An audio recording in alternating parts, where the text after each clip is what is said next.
Saludos amigos de El Consultorio. En el día de hoy vamos a estar hablando sobre temas relacionados a una de las partes más importantes que está en nuestro cuerpo, mire, la mente. Y se encuentra con nosotros un experto, así que es un placer para que esté con nosotros el doctor Heriberto Acosta, quien es neurólogo. Y es un experto en estos temas de Alzheimer, demencia, y nos parece importante trabajar sobre estos temas. Le damos mucha importancia a veces de lo que pasa de aquí para abajo. Pero ¿qué pasa con lo que sucede de aquí para arriba? ¿Y cómo eso incide en el resto de nuestra vida, en nuestra calidad de vida? Pues vamos a hablar sobre muchas de esas cosas. Gracias, doctor, por estar con nosotros. Pues muchísimas gracias por la invitación. Para mí es un placer estar con ustedes. Principalmente vamos a estar hablando sobre lo que es el Alzheimer y los últimos descubrimientos. Cuando yo pienso en la palabra Alzheimer, pienso en pérdida de memoria, pero es mucho más que eso. Claro que sí. Recuerde que el cerebro tiene la capacidad de llevar a cabo todo y cada uno de los comportamientos que nosotros realizamos, además de controlar todas y cada una de las funciones fisiológicas voluntarias e involuntarias. Pues todas esas cosas se van a alterar si el cerebro no está funcionando bien. El Alzheimer no tiene cura. El Alzheimer en este momento no tiene cura. Pero han habido avances importantes en la enfermedad. Fíjese, han habido avances importantes y si nosotros buscamos qué es lo que ha sucedido en los últimos años y comparamos, por ejemplo, qué era lo que había en el 1960, 1970, comparado con lo que tenemos hoy día, pues los avances son extraordinariamente grandes. Le puedo decir que los libros de neurología en el 1970 le dedicaban al Alzheimer quizás media página. Y lo que se sabía del Alzheimer era sencillamente que el doctor Louis Alzheimer lo había descrito en el 1906. Y de ahí en adelante pues se mantenía eso callado hasta que se describía pues que habían unos cambios en el cerebro que causaban alteraciones en el comportamiento y en la cognición. Pero realmente la investigación del cerebro seria no comienza como hasta el 1980. Y eso en términos históricos fue los otros días. Eso es ayer.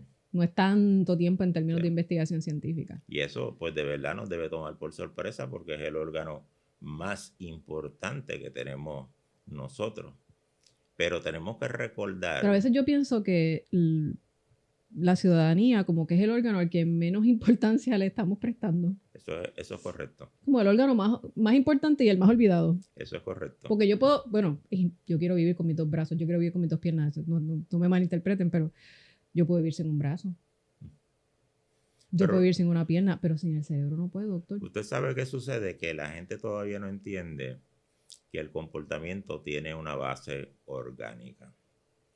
Las personas por ahí entienden que el comportamiento surge de algún sitio misterioso que usted no puede tocar, ni puede aquilatar, ni puede medir.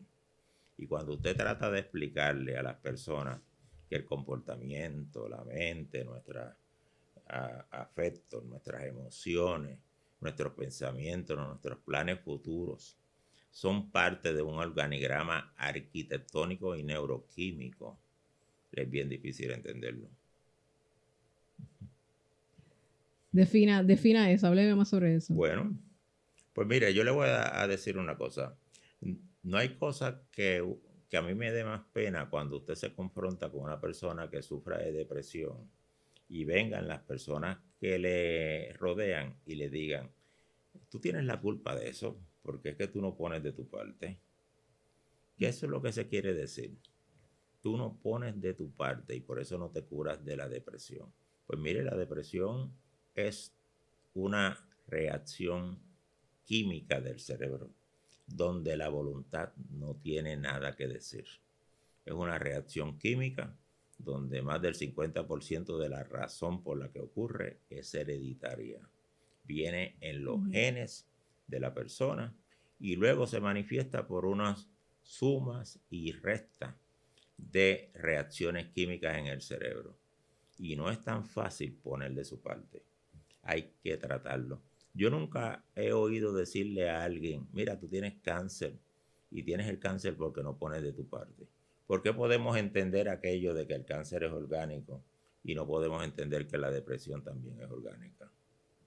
Y hay que abrir el espacio a esas discusiones para poder tener mejor calidad de vida, entender nuestra comunidad, entender las personas que nos rodean. Bueno, lo que pasa es que nosotros venimos cargando con unas ideas de hace 2000 años que Aristóteles mencionó, que se le llaman ideas dualistas, donde se decía que el espíritu estaba, y el espíritu en aquel entonces era nuestra conciencia, nuestros pensamientos, nuestros afectos fuera del cuerpo. Y entonces el cuerpo era mantenido por el cerebro.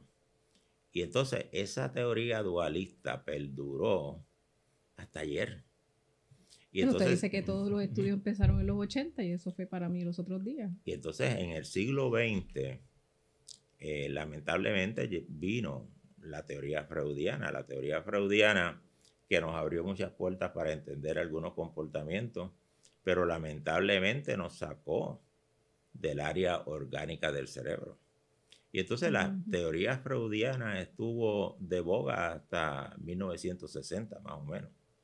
Y durante esos años, debido a la teoría freudiana, los estudios neuroquímicos, neuroanatómicos del cerebro básicamente se detuvieron. Porque hablar de algo que no fuera freudiano era un pecado. Era pecado. Era un pecado dentro de la academia. Y entonces recuerde que las academias no son usualmente entes revolucionarias y promotoras de cambio. Las academias son más conservadoras. Sí, las academias en todo el mundo existen para preservar lo que hay, el pensamiento que existe. Está bien, bien interesante, pero quería cambiar un poco el tema, aunque de paso pues queda abierta la invitación para hablar de otros temas. Hay mucho de qué hablar de lo que pasa aquí en el cerebro. En verano, ahora en este mes de julio. Mire, déjame añadir una cosa. Yo creo que nosotros no vamos a solucionar los problemas comunitarios y nacionales e internacionales de paz, de guerra, de hambre, de equidad social, hasta que el hombre, las naciones y las comunidades entiendan el comportamiento del cerebro. Si usted supiera que hay una jueza, muy amiga mía, que habla mucho sobre eso, ella es ex jueza de hecho, por las situaciones que veía en los tribunales.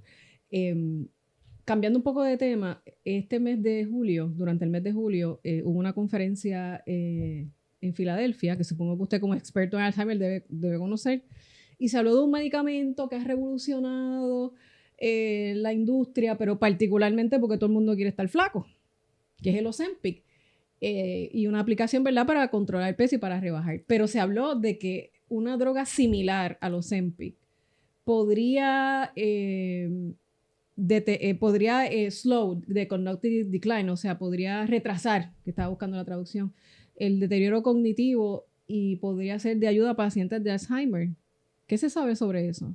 Pues mire, en enero de este año, la revista Lancet, que es una revista sumamente prestigiosa, británica, ¿no?, de Inglaterra, sí, publicó un artículo con 18,000 pacientes, que es un universo grandísimo, 18,000 pacientes de Europa que habían estado en Ozempic por más de 5 años. Y ellos encontraron que aquellas personas que habían estado en Ozempic tenían una incidencia mucho menor de deterioro mental que aquellos que no estaban. Yo estuve en... ¿A qué se debe eso? Yo le voy a explicar ya mismo. El año pasado, yo voy a una reunión que dura un día en San Diego todos los años. Y en esa reunión, que es un grupito bien pequeñito, estuvimos hablando sobre Ozempic y otro medicamento de diabetes que se llama Jardiance. Estos medicamentos tienden a inhibir lo que se llama la resistencia de insulina en el cerebro. Y ahorita cuando hablemos de prevención, yo le quiero hablar de eso. Entonces, a través de inhibir esos mecanismos, se protege muchísimo el cerebro. Se protege el deterioro cerebral. No es que se aumenten las capacidades intelectuales de la persona, sino que se protege su deterioro. Y entonces está el Ozempic y han salido como 3 más. Todas ellas, lo que son antagonistas del glucagón, todos esos medicamentos tienen un efecto sobre el cerebro. Y yo entiendo que eventualmente esos medicamentos van a acabar siendo aprobados como medicamentos preventivos de las demencias. Preventivos de las demencias. Sí, no cura. Fíjese, preventivos de demencia. Decir, pero ¿en qué etapa entonces? Bien, etapa bien temprana. Tiene que haber un diagnóstico. No es como que a lo mejor yo me hago un análisis genético que ya existen y dicen yo tengo propensión a tener Alzheimer, dame Ozempic. No, mire, no funciona así. Nosotros vamos a estar bien cerca ya mismo de poder diagnosticar el Alzheimer con 18 años de antelación. Wow. A base de biomarcadores. ¿Y qué es eso de biomarcadores, doctor? Pues biomarcadores son unos proteínas o desechos de proteínas, desechos de deterioro de las neuronas, que usted puede obtener a través del líquido cefalorraquídeo, que eso lo podíamos hacer desde hacía como 5 o 6 años. Lo que pasa que sacar el líquido del sistema nervioso central no es muy agradable para nadie. ¿De dónde sale el líquido? Pues hay que hacer una punción lumbar y eso no le gusta a nadie. Pero ahora eso se ha mejorado y tenemos ya biomarcadores en sangre que ya mismo van a ser aprobados por la FDA. Y tenemos uno específicamente que va a detectar los niveles de amiloide en sangre, que puede detectar con 18 años de antelación, pronosticar quién va a desarrollar Alzheimer o no, con un 85 a 90% de precisión. Eso es fantástico. ¿Sí? ¿Y eso lo estaríamos viendo en cuánto tiempo? Si hay forma, ¿verdad?, de saber. No, yo creo que vamos a estarlo viendo en menos de 5 años. El problema de todos estos biomarcadores es que van a costar mucho dinero, porque el research, la investigación que se ha hecho en estos biomarcadores ha sido extraordinariamente grande y se ha gastado mucho dinero. Pero eso es otro tema, doctor, la relación entre capacidad económica y financiera y salud. Pero fíjese, es un excelente tema para un podcast de eso específicamente, porque usted sabe que hay unas disparidades ahí. Hay unas disparidades, pero hay unas disparidades en términos de lo que la sociedad quiere asignar. Porque yo tengo pacientes que utilizan medicamentos para el cáncer y para otras entidades que les cuesta el medicamento $30,000 y $40,000 mensuales. Y nadie dice nada. Wow. Pero cuando sale el primer medicamento para Alzheimer que cuesta $30,000 al año, todo el mundo dijo que eso era muy caro y que nadie estaba dispuesto a pagarlo. Por primera vez en la historia de Medicare, Medicare se ha negado, se negó por un tiempo a cubrirle ese costo porque era demasiado caro. ¿Por qué no se niega a cubrir los costos de otros medicamentos tan caros como eso? Hay un medicamento para la hepatitis que vale $30,000 al mes. Yo tengo una paciente que tiene una condición degenerativa. ¿Por qué usted cree que esa disparidad? Por lo mismo que le dije ahorita. Porque las cosas de la cabeza... Porque la gente no entiende la importancia del cerebro. La gente no entiende que nuestra vida, que nosotros... Pero estas entidades federales no es cualquier persona. Bueno, uno pensaría que hay expertos allí, gente que sabe lo que está... Uno pensaría. ¿Y quiénes son los jefes de ellos? Bueno. ¿Quiénes son los jefes de ellos? Los políticos, que a su vez tienen por jefe a la gente. Por lo tanto, van a responder a las necesidades e inquietudes de la gente en su mayoría. ¿Y este medicamento del que me habla ya se utiliza? Bueno, ¿quiere ir a eso ahora? Bueno, sí, ya que estamos aquí, porque todavía me queda, definimos bien brevemente lo que es el Alzheimer y hay muchos aspectos de los que quiero trabajar como estilos de vida y Alzheimer. Pues mire, una de las cosas que se entiende que es la causa del Alzheimer es la deposición de una proteína en el cerebro que se llama amiloide. Esta proteína comienza a depositarse en el cerebro con una antelación de 30 años antes de que se manifieste la primera pérdida de memoria o cambio en comportamiento. Wow. Por eso yo le digo que podemos pronosticar con muchísimos años antes quién va a tener o no va a tener la enfermedad. Pues este amiloide es el que ayuda a destruir las células. Pues entonces se han desarrollado un tipo de medicamentos que se conocen como anticuerpos monoclonales. Estos anticuerpos lo que hacen es que entran al cerebro, se pegan al amiloide, lo disuelven, lo sacan a través del torrente sanguíneo y lo llevan a través del riñón para que salga del cuerpo. O sea, vacían el cerebro del amiloide. Wow. Esto parecería algo extraordinario, pero la sorpresa es que nosotros podemos vaciar el cerebro totalmente de amiloide y la condición del paciente no va a mejorar. ¿Por qué? Porque el daño a las células que ocurrió, ya ocurrió y no Es es reversible. Es irreversible. Pero sí lo que va a suceder es que podemos enlentecer significativamente la enfermedad. O sea, esa progresión se enlentece. Es más lenta. Por ejemplo, estas son infusiones intravenosas que se dan usualmente por 18 meses. Y en 18 meses uno entiende que uno puede sacar todo el amiloide del cerebro. ¿Y eso los planes lo están cubriendo ahora mismo? En este momento, no. Oh, wow. Y esas cosas que en distintas disciplinas en este podcast hemos estado hablando sobre también esa relación entre el criterio del médico versus el criterio de la aseguradora y parece, a veces yo no entiendo porque es muy difícil que se pongan de acuerdo y que se respete el criterio de ese experto que tiene el paciente de frente. Fíjese, pero cuando hablamos de dinero, la gente tiene que entender que la enfermedad más cara que existe en la sociedad nuestra es el Alzheimer. Es la enfermedad en la que más gasta el gobierno, la sociedad, la familia, la comunidad. Entonces, si podemos prevenirlo y disminuimos los gastos, pero ese mundo, ese horizonte amplio, como que no lo entendemos y no lo vemos. Porque, es caro ahora, pero ¿cuánto nos va a economizar a largo plazo? Y pasa con otras condiciones también, que entonces si no se tiene el tratamiento que se requiere, esa condición va a empeorar, y si esa condición va a empeorar, va a costar más. Pues esa es la parte, esa frontera es la que yo no entiendo entre el criterio del doctor y quizás las aseguradoras. Quería preguntarle también, para entrar en lo que es la parte de prevención, yo estuve viendo unos clips, unos reels en la página de CNN sobre el Chief Medical Correspondent de CNN, y entrevista a una señora que se llama Cici Serve.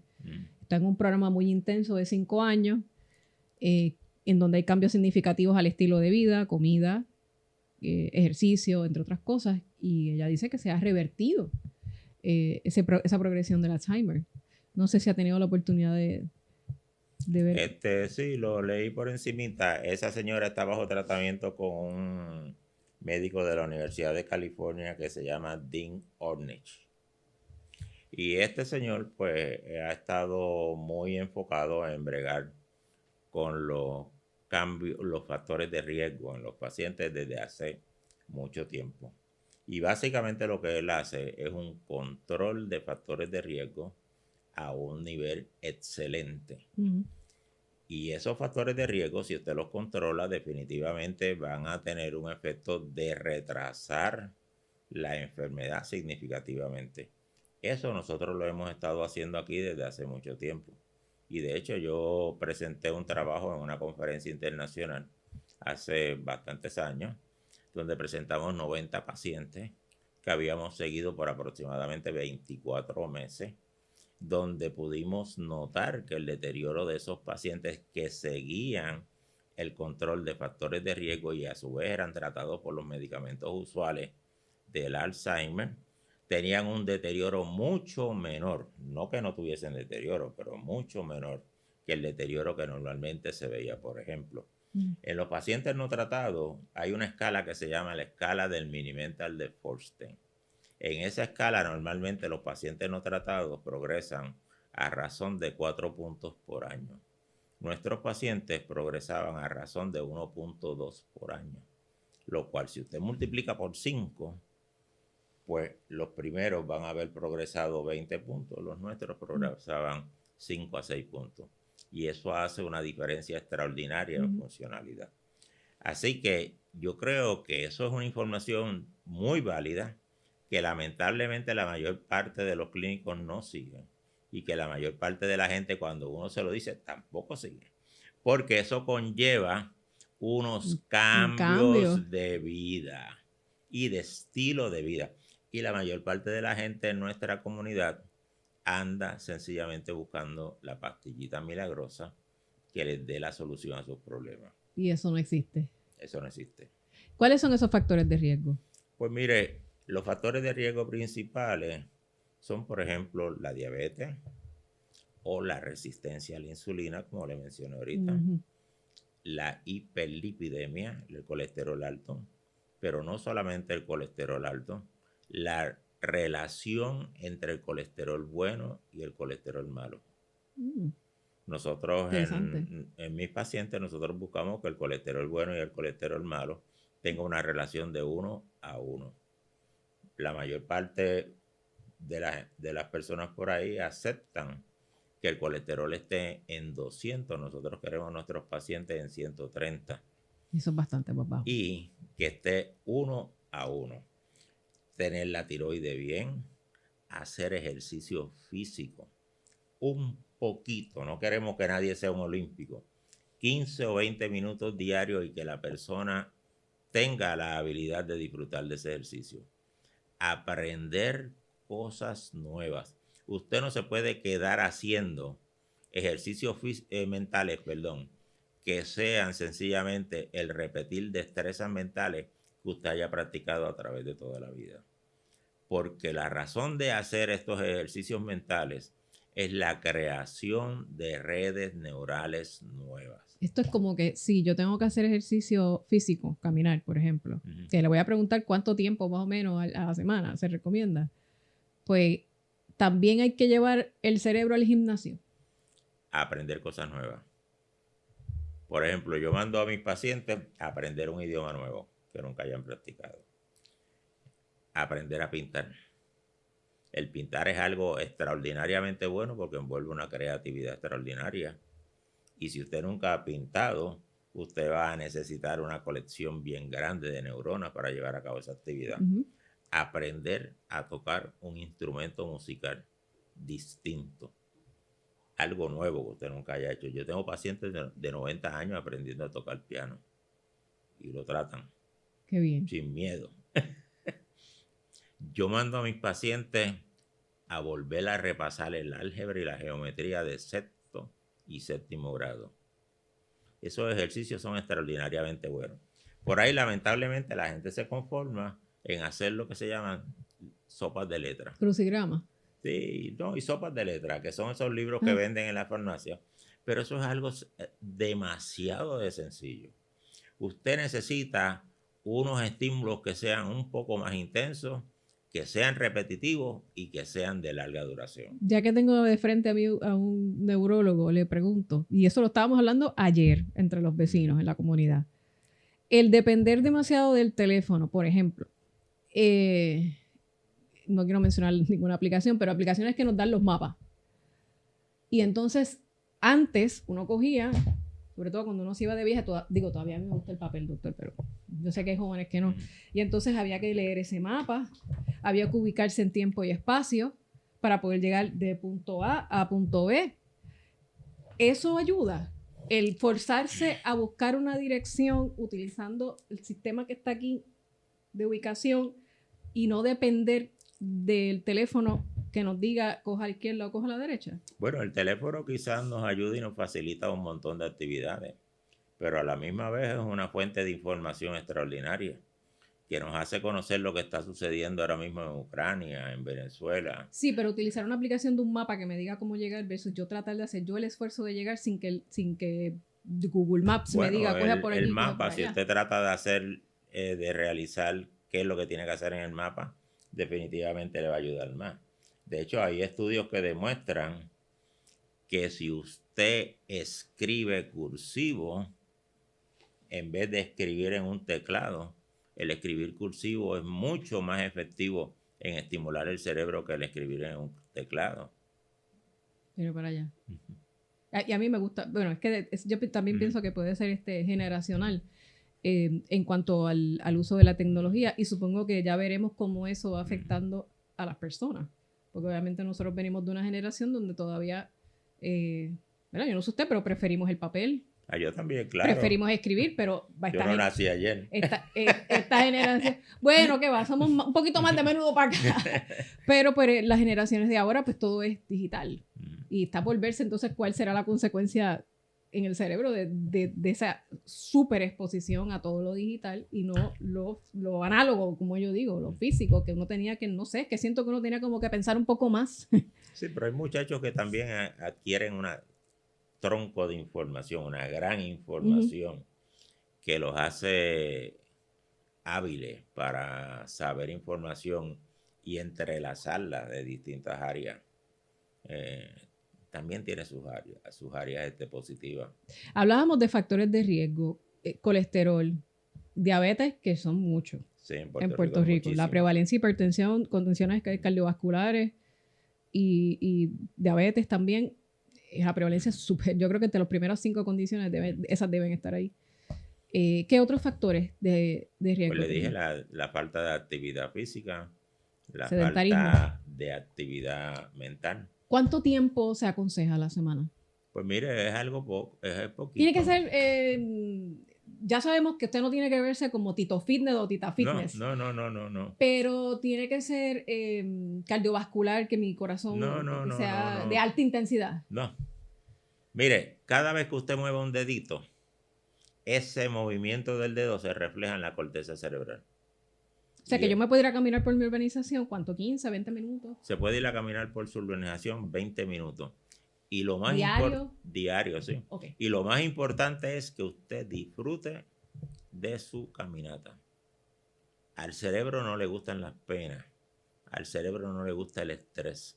Al cerebro no le gusta que le impongan cargas.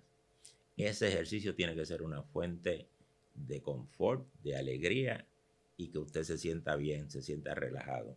Eso nos va a ayudar muchísimo. ¿Qué otros aspectos? Ya no sé si tocamos todos los factores principales de riesgo. Porque tener un grupo social que la quiera mucho y familiar. Usted no puede andar con gente por ahí que todo el tiempo ande criticándole lo que usted hace o cómo se ve o lo que usted piensa. Estos ambientes de trabajo que pueden volverse sumamente estresantes y tóxicos, ¿influyen? Porque estamos una cantidad de horas expuestos a ese tipo de situaciones. Si usted está en un ambiente tóxico que usted no disfruta, definitivamente va a influir negativamente. ¿Cuáles son los primeros síntomas que uno va a sentir cuando tiene Alzheimer? ¿O eso va a variar por el paciente? Bueno, eso va a variar de acuerdo a la personalidad del paciente y de acuerdo a sus habilidades premórbidas. Pero en muchas ocasiones tiende a ocurrir bien tempranamente irritabilidad y falta de tolerancia. Pero eso es algo bien subjetivo. Eso es bien subjetivo. Pero si usted conoce a una persona que ha sido muy amable, que ha sido ecuánime, que ha sido tolerante, y de momento comienza a irritarse por cositas que anteriormente no le molestaban, eso es un cambio significativo. Okay. Si usted ve que la persona la otra cosa es apatía o abulia. Perder el interés por el medio ambiente que le rodea. Okay. Personas que anteriormente fueron sociales, que les gustaba compartir con otras personas, de momento se encierran en sí mismos y no quieren compartir con nadie.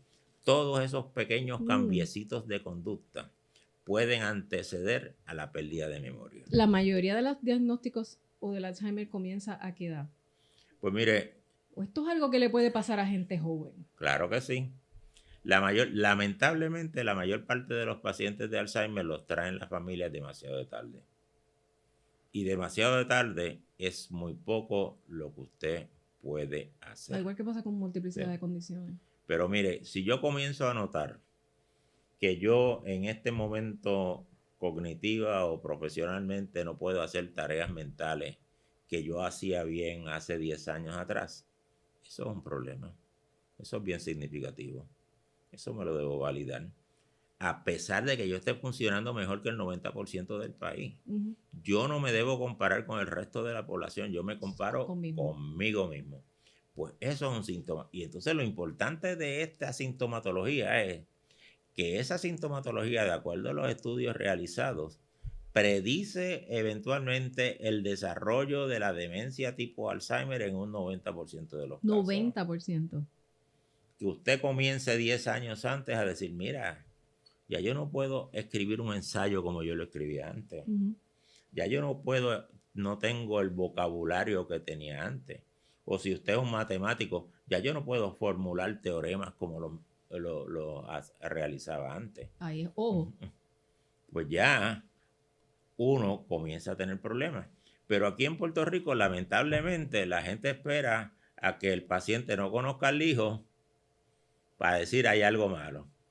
Y todavía muchos de ellos... ¿Pero por qué? Porque culturalmente cuando llegamos a la etapa de adulto mayor, estoy asumiendo que la mayoría de los diagnósticos se dan en el adulto mayor. No sé si estoy correcta. Sí. Lo ven como algo normal. Ay, mira, sí está perdiendo la audición, está perdiendo la memoria. Ah, mira, como que eso es normal. Porque existe la creencia generalizada, y no solamente en Puerto Rico, yo me atrevería a decir que en el mundo entero, de que la vejez conlleva la pérdida de capacidades intelectuales. Y entonces cuando... Y lo ven como algo normal y lo dejan pasar. Y entonces lamentablemente muchas de las personas después que se retiran de sus trabajos involucionan personalmente, involucionan en sus capacidades intelectuales, no participan de nada y entonces la gente lo ve como normal, el que la persona se siente en la sala todos los días frente a un televisor y no hable con nadie, que no se interese por las noticias, no se interese por participar de actividades sociales de nadie. Y entonces los hijos, mientras el paciente hace cosas rutinarias, creen que está bien. ¿Y por qué cosas rutinarias? Porque las rutinas son producto de las memorias pasadas y viejas. Y esas rutinas se van a mantener hasta bien avanzada la edad. Hasta bien avanzada la demencia.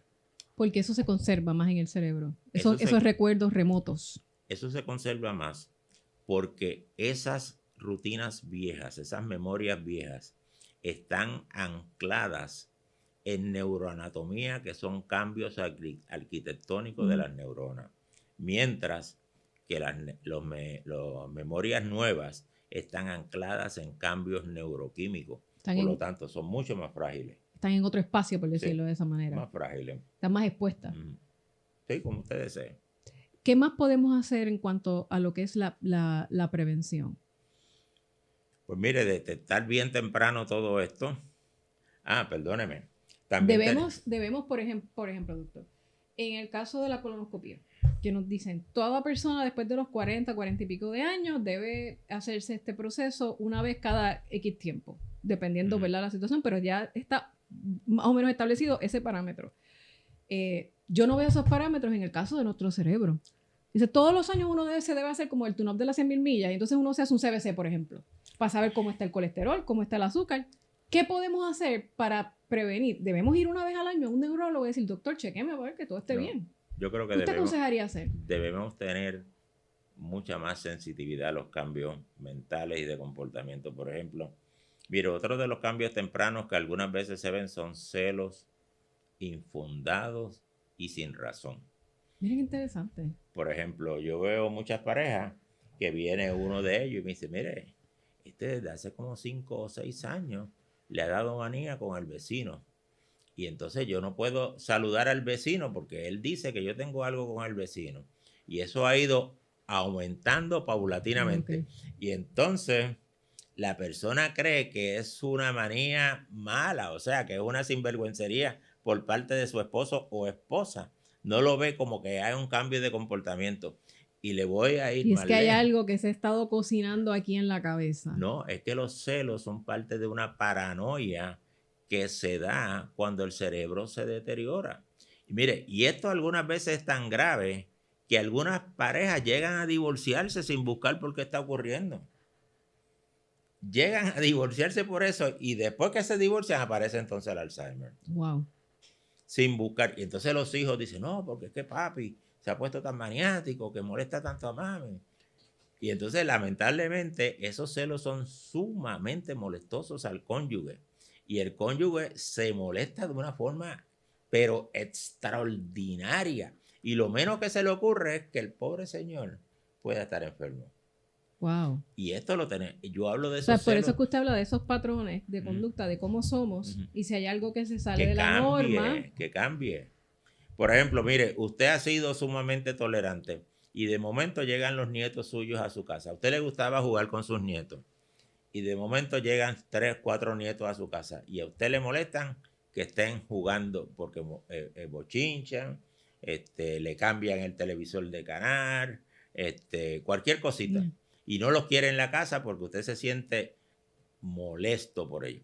Pues si usted los toleraba antes y ahora no los tolera, eso es un cambio de comportamiento. Yo creo que tenemos que aprender a ser sensitivos a los cambios de comportamiento y no inmediatamente creer que son sinvergüencerías de la gente. Porque aquí todo lo que hace un individuo es porque es un sinvergüenza, no porque puede tener problemas con el comportamiento. Mire, otra cosa bien sencilla, la desinhibición sexual. Usted se encuentra por ahí tanto en hombres y mujeres que de momento se vuelven bien floreteros, ¿entiendes? Por ejemplo, el otro día llegó una señora a mi oficina y yo le digo, ¿cómo usted está?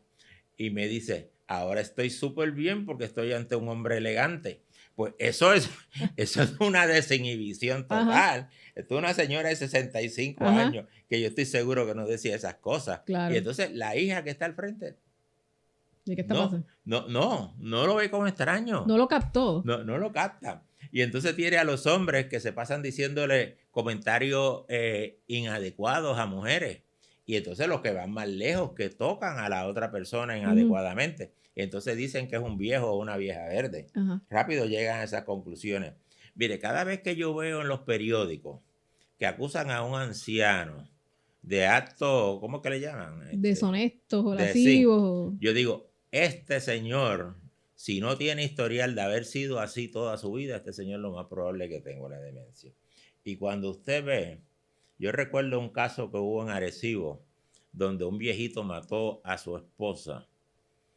Yo estoy seguro que ese viejito, la razón por la que la mató y después él se mató él, es porque tenía unos celos astrales en contra de ella. Porque esta gente crea unos cuentos y unas novelas con unos detalles extraordinarios donde acusan a su cónyuge de irse por la noche en un carro, de irse a fiestar. Es como fantástico. Sí, no, es una novela extraordinaria. Eso se le llama una confabulación. Y hay una explicación neurológica, médica, científica, y no es que la persona sea mala. Y lo peor del caso es que hay una solución. Eso usted lo trata con una pastillita y lo inhibe. Lo peor del caso es que hay una solución que no se busca. Porque no se detecta, como usted dice. Porque no se detecta. Porque no sabemos suficiente. Y entonces lo que creen, le pelean al señor, le pelean a la señora, dicen que es un sinvergüenza, que mire este viejo verde lo que está haciendo ahora, o esta señora que es una sinvergüenza. Y después de viejo se ha puesto con hacer tal cosa. No, y entonces en algunas ocasiones es sencillamente razón de un chiste, ¿no? Mira ahora con celos. Pero quizás si se toma tiempo, podemos evitar unas consecuencias no deseadas. Correcto. Habló de la pastillita. Hay tratamientos. Claro que hay opciones. Hay tratamientos para los desórdenes de comportamiento. Hay tratamientos para tratar de inhibir el progreso de la enfermedad un poquito.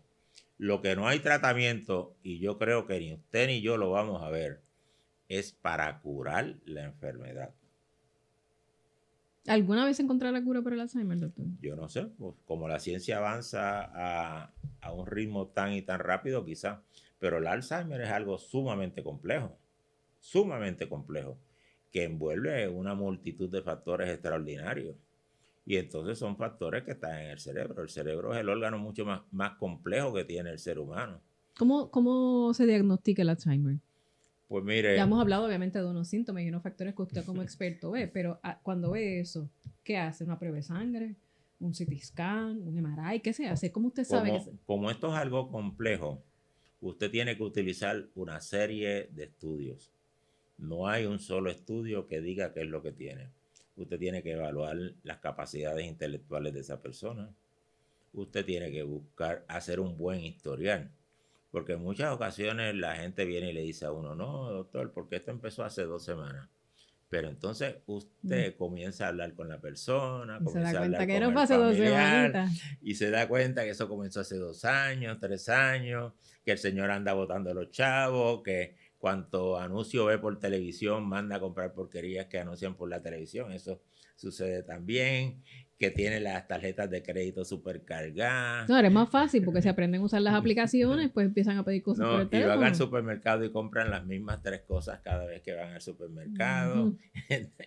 Cositas así, y a la gente eso no le parece extraño.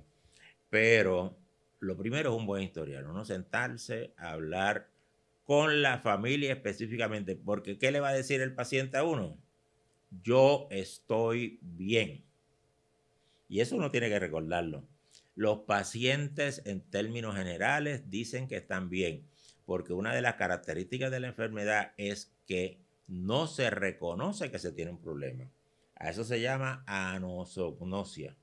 Y entonces los pacientes, bueno, los O pacientes... sea, que el paciente llega ahí como medio obligado por la familia, Sí. que ya sabe que es evidente que algo está pasando. Mire, a mí me dicen, doctor, yo estoy excelentemente bien. Yo estoy aquí porque esta gente me trajo aquí. Pero yo no sé por qué yo estoy aquí.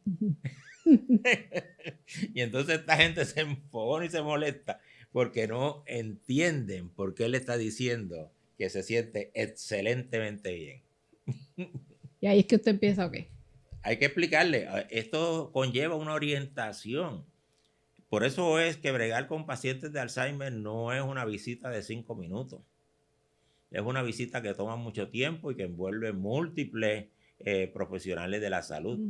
Porque si usted le da la pastillita y usted no orienta y la familia no lee, yo pongo a todos los familiares de mis pacientes a leer y le doy una lista de libros que deben leerse y le damos artículos que deben leerse. Y cuando vienen yo le pregunto sobre eso, a ver si han hecho la asignación. Usted Claro. le da un quiz, le da un examen.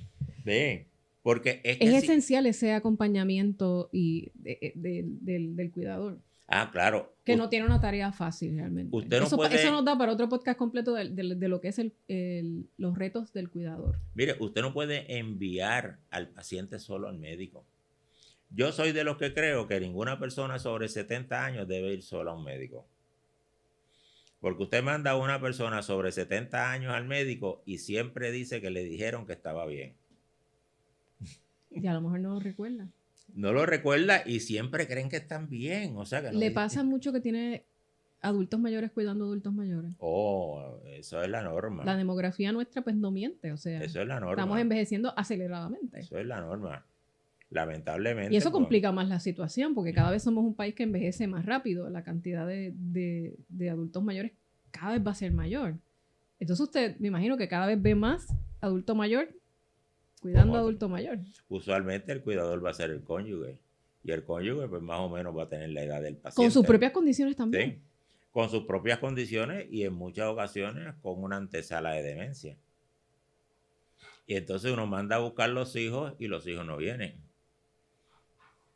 O no están ni siquiera en Puerto Rico. Vienen cuando hay un problema serio de comportamiento, cuando hay una crisis. Esos que están fuera de Puerto Rico ni se cuente, porque esos de la supuesta diáspora no vienen nunca. Y cuando vienen, lo que vienen es a destruir lo que se ha logrado en Puerto Rico por parte de la familia con los poquitos recursos que tienen. Crean un revolú y cuando el revolú está en su manifestación mayor, la arrancan y se van y no se sabe más. Y le voy a decir otra cosa. Desde el punto de vista económico tampoco cooperan con sus padres.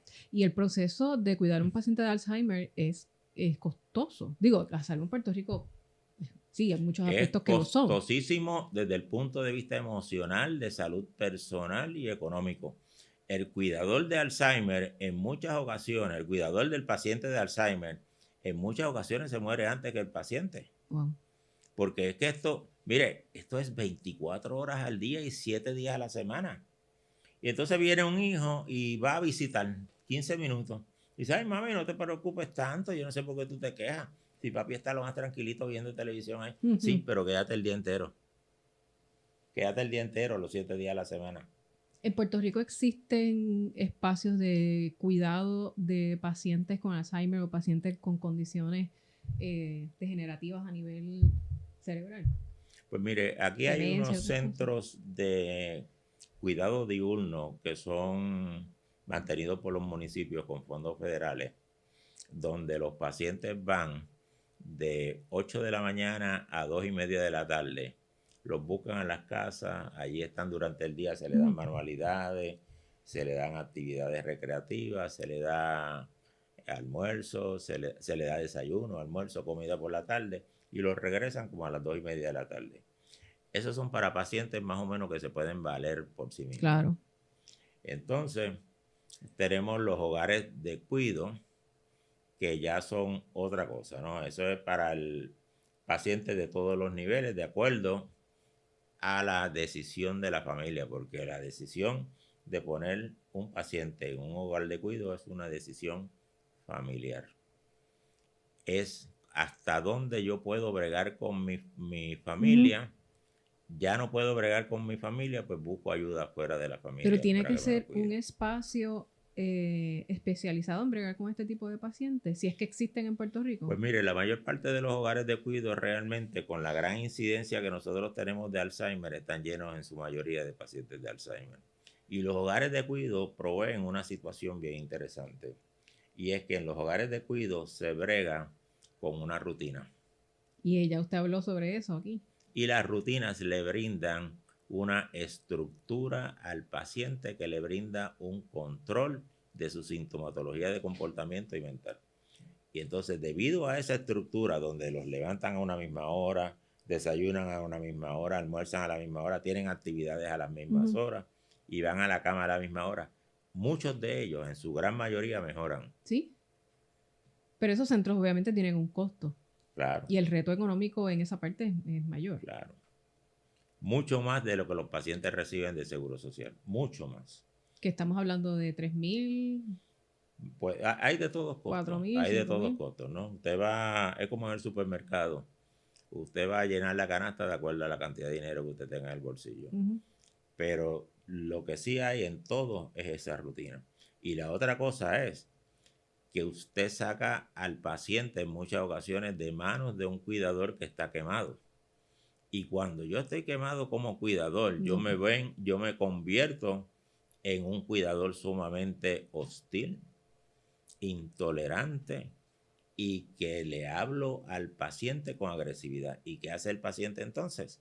Me responde con agresividad. Y no. Y tenemos una batalla. Y hay que entender las situaciones, ¿verdad? Porque está, como dicen, está quemado, como dicen. Correcto. Está fatigado. Y la única forma de usted ayudar a un cuidador quemado es sacándolo del medio ambiente. Es sacándolo del medio ambiente. No es yéndole a decir, mami, coge las cosas con calma.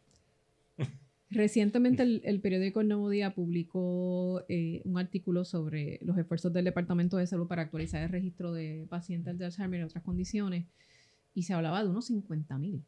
Yo creo que hay más. Eso le iba a preguntar. Yo creo que el número de pacientes de Alzheimer en Puerto Rico debe ser como de 80,000.